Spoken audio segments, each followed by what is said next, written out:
កិច្ចប្រជុំក្រុមលេខាធិការនៃ OBC កម្ពុជាថៃចំនួន3បញ្ចប់ទៅដោយមិនរកឃើញចំណុចឯកភាពរួមគ្នាណាមួយឡើយនេះគឺជាលទ្ធផលនៃកិច្ចប្រជុំក្រុមលេខាធិការដ្ឋាននៃគណៈកម្មាធិការព្រំដែនថ្នាក់យោធាភូមិភាគ OBC រវាងយោធាភូមិភាគទី3របស់កម្ពុជានិងបញ្ជាការការពីព្រំដែនច័ន្ទបុរីត្រាតរបស់ថៃរៀបចំឡើងនៅម៉ោង 2:17 នាទីរសៀលថ្ងៃទី4ខែកុម្ភៈ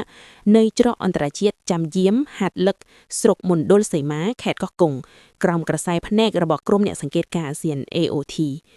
នេះបើតាមការបញ្ជាក់នៃអ្នកនាំពាក្យក្រសួងការពារជាតិកម្ពុជាឧត្តមសេនីយ៍ឯកម៉ាលីសុជាតានារសៀលថ្ងៃពុធនេះ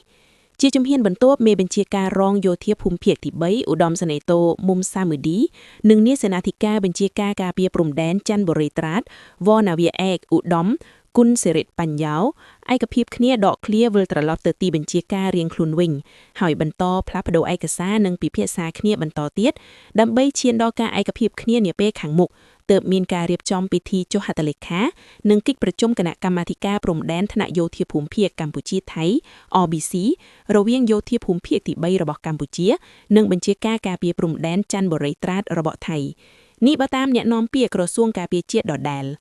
លទ្ធផលកិច្ចប្រជុំក្រុមលេខាធិការដ្ឋាននៃ OBC រវាងយោធាភូមិភាគទី3របស់